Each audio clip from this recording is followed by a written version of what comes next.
Everyone, this is Addicron Podfic, back from the podfic. Today I will be reading The Storm That Unfolded by Rain is Falling 13. This will be Chapter 11, A Lakeside Drowning. Summary. Gojo is dragging everyone on a field trip mission, and let's just say the nature of the curse present made it clear why it was a field trip rather than Percy just being sent to go deal with it on his own. Gojo wanted to put him on display.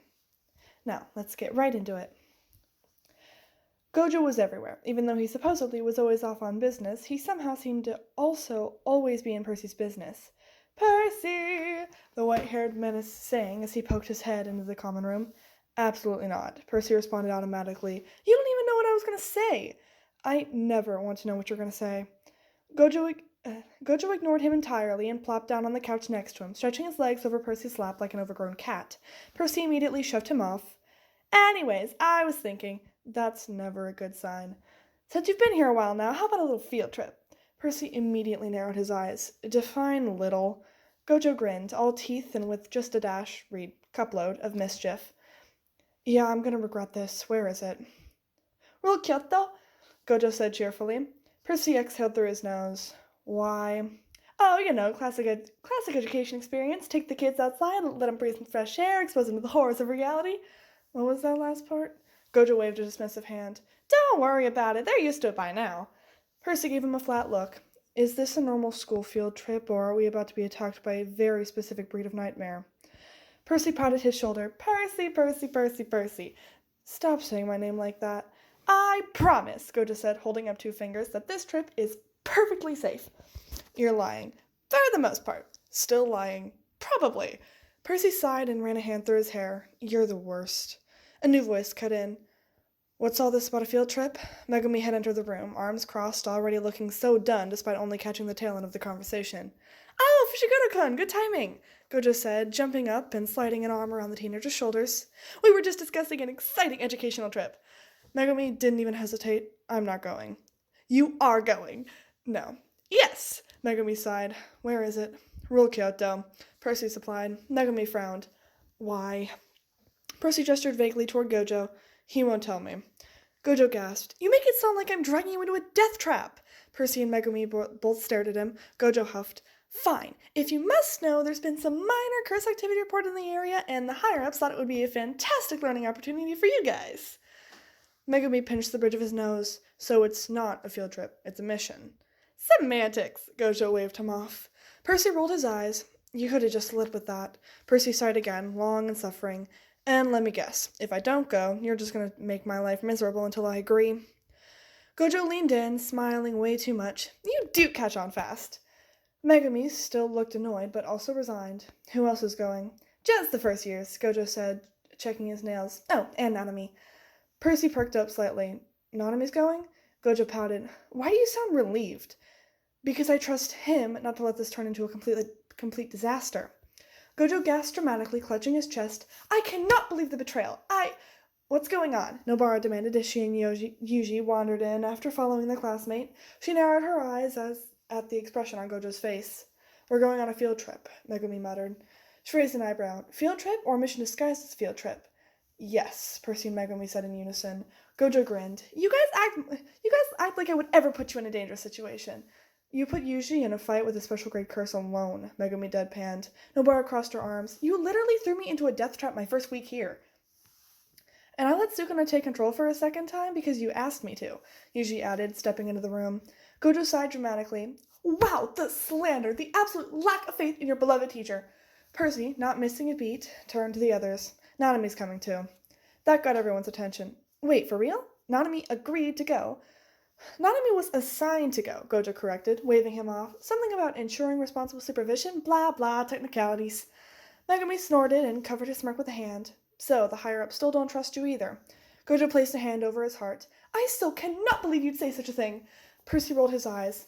"Believe it. Let's go." When they finally arrived, Percy took a moment to take in their surroundings. The town was small, wedged between the mountains and a wide, still lake. Quaint little houses lined the streets, and the air smelled fresh, but beneath the freshness was something off. A damp, heavy feeling that settled in Percy's chest. Percy had lived in a small village for years, but there was something distinctly wrong here. Megumi must have felt it too, because he frowned. "It's too quiet." Yuji tilted his head. "What do you mean?" "No kids outside, no people walking around?" Percy gestured down the street. "Middle of the day, but not a single person's running errands." Nobara shivered slightly. You're right, it's like everyone just disappeared. Gojo clapped his hands. Well, that's exactly why we're here. He adjusted his blindfold. Something's been snatching people up, and the locals are too scared to talk about it. Nanami, who had been waiting for them at the town's only inn, sighed as they approached. I assume Gojo hasn't explained anything properly. Percy nodded, not even a little. Nanami rubbed his temples. Of course. Well, I've already done some digging. Most of the locals haven't wanted to talk about it, but one old man told me about a young girl who's always been quite the outcast. Some of her classmates decided to tell her she could be friends with them if she went to the lake at midnight. Gojo, for once, was quiet. Percy frowned. And people have been disappearing? Nanami nodded. At first, it was anyone who went to the lake shore after midnight vanished, which, as a popular date spot, was a lot of people. The more people that have disappeared, however, the larger the window has grown. It now spans from around 9 p.m. to 3 a.m. Of note, the ones who vanished tend to be around her age. The curse may be seeking revenge against its killers. It's nearly sunset now. Should we head there now, or wait until morning when day breaks? Percy asked, never having gone on a mission like this before, at least with sorcerers. Nanami looked over him and seemingly nodded approvingly. We'll follow standard procedure. Scout the area, assess the threat, and exercise the curse. Gojo waved a hand. Or, let the kids figure it out. Trial by fire. Nanami gave him a blank look. That is not how we handle first-year training. Gojo made a face behind Nanami's turned back and pouted all the way up to the mountainside. Ominous feeling aside, the landscape was quite beautiful, with its luscious greens and the wooden roofs strewn about. Percy spared half a thought to appreciating nature, getting a feel for the plants and animals that lived here. As the sun began to dip over the horizon, an unnatural stillness fell over the lake. The water was black, so still it was like glass. Gone were the ripples from the wind and insects. No stars even reflected in the surface. The stench of stagnant water began to permeate the area around them. Percy shivered. Everything just felt so utterly wrong. I don't like this, Megumi muttered, eyeing the water warily. Nobara huffed. Well, obviously, the murder lake isn't exactly a vacation spot. Fushigiro's right, Percy said, crossing his arms. It's watching us. He could almost imagine the girl's eyes staring up at them from underneath the surface. Nanami adjusted his tie. Well, let's not waste time. I would prefer not to be standing in the open when this thing wakes. I'm already over time. For a long moment, there was only silence. The seconds ticked, and Percy's heart jumped as he realized he wasn't imagining those eyes. Something in the lake moved. The water rippled, spreading outward from a single point. A figure began to rise from the lake. The girl, if she could still be called that, was unnaturally thin. Her skin, blue, black, and slick with water. Her hair hung in dripping strands clinging to her face. Where her eyes should have been were hollow sockets, water pouring out of them eerily resembling sobbing tears. She opened her mouth, and a wretched gurgling sound escaped, likely that which she had been making as she drowned. She shot forward, propelled by the lake that she had become part of. Nanami moved first, fast and deliberate. His blade hummed with cursed energy as he struck, precision over power, his technique aiming to end the fight in a single motion. Percy watched the experienced sorcerer moved, watched as the curse didn't even try to avoid it, watched as the moment Nanami's sword met her flesh. Her body rippled, shifting from solid to liquid, the impact passing through her like a stone through deep water. Nanami's eyes narrowed. His blade had touched her, but there was no resistance, no flesh to sever. The curse grinned, her arms stretched, long forgotten to be human, with waterlogged fingers elongating into clawed tendrils. They shot toward Nanami's face. Megumi's shadows lunged before they could reach, the two divine hounds snapping their jaws around her outstretched arm, cursed energy surging through their fangs. They should have torn her limb off. Instead, her form melted between their teeth. The shadows distorted, unable to grasp something with no fixed shape. She laughed, a wet, gurgling sound, and didn't even flinch as Nomara sent 3 cursed nails right at, and then into, her.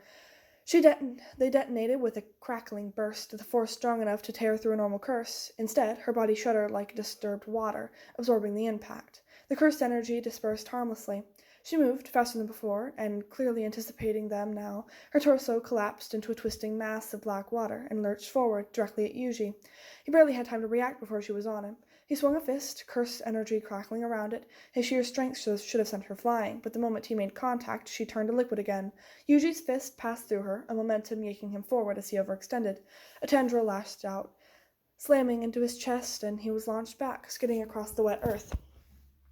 Megumi cursed under his breath. She's not dodging our attacks. His jaw tightened. She's just ignoring them. Percy's fists clenched at his sides, but he didn't move. Not yet. This curse was clearly very different to any curse the sorcerers had seen or fought before. That meant the curse was entirely different in nature. Water was his element, and given the complete inefficiency of their previous attacks, it seemed he would be forced to reveal his powers. Internally, he groaned, and cursed Gojo for probably knowing this was the nature of the curse, and hence ordered the field trip rather than just coming himself, or only sending Percy. He wanted them to see him. "I think I definitely hate you," he muttered to said nuisance. Gojo hummed from where he stood, hands still casually in his pockets. "Interesting, isn't it?" "What, the nature of the curse? Seems different to the others I've seen, and what they've seen, too, by the looks of it." Gojo didn't deign his obvious question with a response. Percy shot him a look. "We're not going to help?" Gojo's smirk widened. "Oh, I'm helping. I'm watching. You're watching. The kids are learning a valuable lesson about adaptability." Percy gritted his teeth. "They're getting their asses kicked." Gojo shrugged. "Still a lesson." At that moment, the curse shrieked and water rushed from the soil, from the plants around them, from the lake, dozens of water tendrils whipping around in every direction. Nobara swung her hammer at the nearest one, but her weapon passed through it harmlessly. A second tendril lashed around her ankle, and before she could react, she was yanked off her feet, dragged toward the curse. "Nobara!" Megumi lunged, but another tendril snapped around his wrist. His shadows raced to cut him free, only to sink into the liquid, dispersing like ink in water. Yuji roared, tearing at the tendrils gripping his legs, but the more he fought, the more they wrapped around him, forcing him down. Nanami barely had time to raise his sword before the water swallowed his arms, locking it in place. In mere pitiful seconds, all four of them were pinned. The curse grinned, her body rippled, distorting and reshaping itself, growing taller, sharper, more monstrous. Water curled around their throats like nooses, and Percy came to a horrifying realization. She wasn't just going to kill them, she was going to drown them, right here on the shore. A memory, unbidden, unwanted, surfaced in Percy's mind. That of his own throat closing, lungs burning as he remembered the curse in Tartarus. How he had become, for a long time, the son of Poseidon who was terrified of drowning. It was time to step in. "Stop," he called out, calmly, gently, but firm enough to command her attention. He remained motionless, his hands held in a steady, calming position, and the girl's attention was drawn to him for a moment. She loosened the tendrils around his friends' necks, seemingly listening to him, but the pain, the fear, those instincts don't just fade away. They tightened once more. With a hiss, the curse's body twisted, her monstrous form ripping apart the air around her. The water surged violently, tendrils lashing out at Percy with incredible speed. Percy's eyes narrowed. He hoped to avoid a direct confrontation, but he couldn't let her continue to hurt the kids or Nanami. "Stop," he said again, more firmly this time, but his voice didn't carry the same authority it usually did. This time it was more pleading.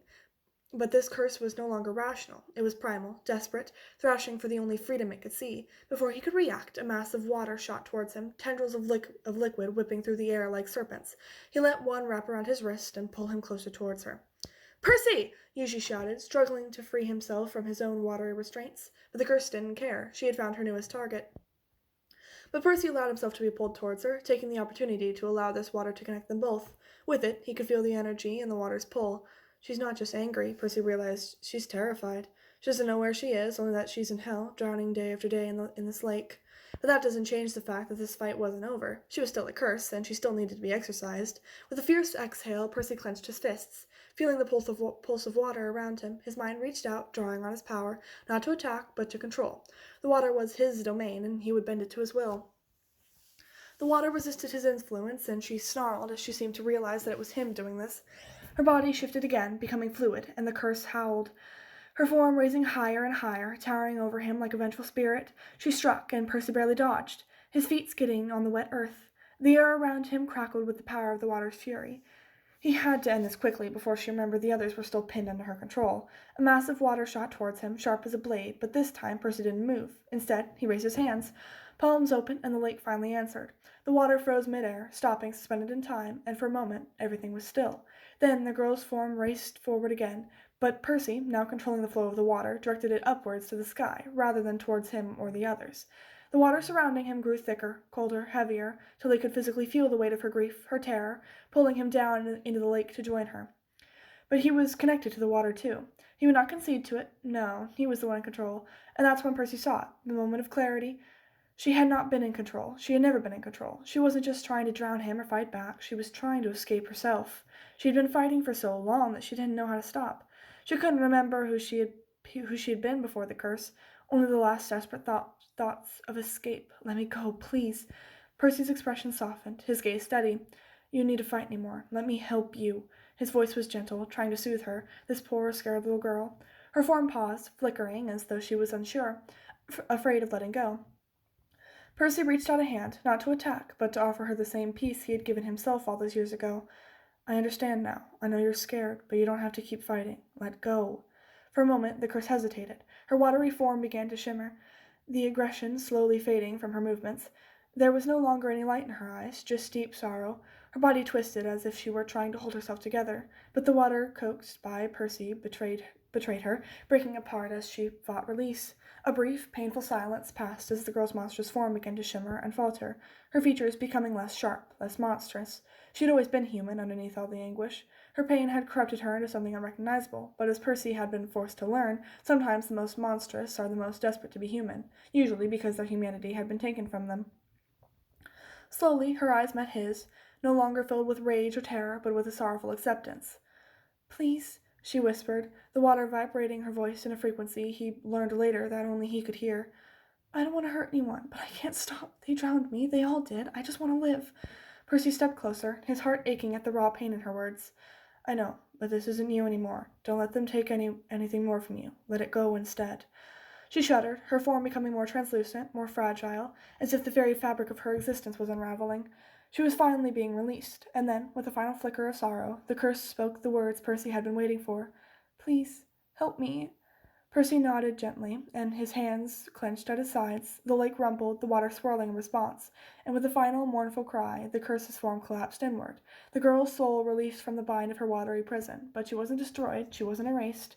Percy didn't fight it, he didn't destroy it, he let the curse dissipate, allowing the girl to rest. The water withdrew, as if honoring her last request. Percy's eyes closed, and with a deep, resonant breath, he let a pulse of energy through the lake. He watched as her body floated to the top and stepped into the water to carry her out. The group, still trapped in the tendrils, gasped as they slowly loosened. One by one, they broke free, panting for a breath they'd so nearly been permanently denied. They watched him, a mix of disbelief, confusion, and sadness, as they saw him cradling her body. He sat on the lake shore, staring out at the water, which had since returned to its natural lapping of gentle waves, the spring leading into it, filling the melancholy air with the sound of a gentle stream. Percy held her in his lap, offering comfort to the body whose soul only remembered pain and terror. Wordlessly, the others sat around him, all silent in their reflections of the events they had just witnessed. It certainly hadn't been a normal curse, and it certainly hadn't been a normal exorcism. Percy was also clearly not a normal sorcerer. He ignored the fact he would be faced with an interrogation later. For now, he focused on reciting the traditional prayers for the deceased. Tomorrow, he would bring her home. Percy carried the girl's body through the village, the weight of her far heavier than it should have been, not because of her actual body, but rather the weight of everything she had endured. The streets were quiet at first, only the soft rustles of leaves and the distant murmur of people indoors, but as he walked, footsteps shuffled behind doors, hushed whispers creeping through cracks in the walls. Curtains twitched, shadows shifted, the villagers were watching. Good. He didn't stop until he reached the small, weathered house near the edge of the village. The door opened before he could knock. A woman stood there, eyes sunken and hollow, as if she'd been waiting for something, or someone, for far too long. Percy met her gaze and said quietly, but firmly, "She's home." The woman's breath hitched. Her hands trembled as she pressed them to her mouth, stepping forward as if afraid the image before her would disappear if she got too close. "No," she whispered, and then a choked sob broke through her lips. She fell to her knees, reaching out with hesitant hands, brushing damp strands of hair away from her daughter's cold face. The man behind her, her husband, Percy assumed, stood frozen in the doorway, his knuckles white against the wood. His jaw clenched and his eyes were glassy, unreadable. Guilt, grief, or something else entirely? Percy wasn't sure. "I found her," Percy said, his voice even. He wasn't here to comfort them. He wasn't here to absolve them. At the lake, a murmur rippled through the crowd that had begun gathering behind him. He could feel their eyes boring into his back. He let them listen. "She never left," he continued. "She was there this whole time, and no one came for her." The mother sobbed harder, the father's hands clenched into fists at his sides. Percy let the silence stretch for a moment, let the weight of his words settle. Then he turned, addressing not just the grieving parents, but the entire village. "You all refused to include her," he said. "You knew she was different, and when she disappeared, you let it happen. You didn't look for her, you didn't ask questions, you whispered about it, turned it to a ghost story to scare each other, but you never cared what actually happened to her." Anger sifted through his voice. The villagers shifted uncomfortably. Some looked away, others frowned as if they wanted to protest but couldn't find the words. Percy exhaled sharply, his grip tightening slightly around the girl's still form. You did nothing for her when she was alive, and worse, you failed to give her anything even in death. You turned your backs on her, and when she was gone, you mocked her. I know your children sent her there on an empty promise of friendship. Finally, he looked back at the mother. She deserves peace, he said. Give her proper burial. The woman nodded, sobs still racking her frame. The father swallowed thickly, stepping forward to take his daughter's body from Percy's arms. Percy let her go. Without another word, he turned and walked away, the weight of the lake, the village, and the girl's sorrow pressing against his back. He didn't stay to watch what happened next. He had done what he came to do. Whether they could live with themselves afterward, that wasn't his problem. Okay, I'm sorry, Nobara muttered when they got back to the high school, the group having come to a silent agreement to ignore the elephant in the room until they were out of public view. I think I missed something, because how was nobody freaking out? Megumi slumped in his seat, let out a slow breath. Oh, I'm freaking out. Same, Yuji agreed, still staring at Percy. What even was that? He wasn't the only one staring. Nobara leaned forward, eyebrows raised. We all saw it, right? That wasn't just a neat water trick. Percy, sitting with his arms folded, staring out the window as the night blurred past, didn't immediately answer. He didn't want to answer questions and deflect suspicions right now. It wasn't a curse technique, Nanami said quietly, tone with the finality of a man making a diagnosis, though not necessarily a judgment. Percy exhaled through his nose, still looking out the window of the room they had stopped to debrief in. No, he admitted, it wasn't. Yuji hesitated, then leaned in slightly. So, what was it?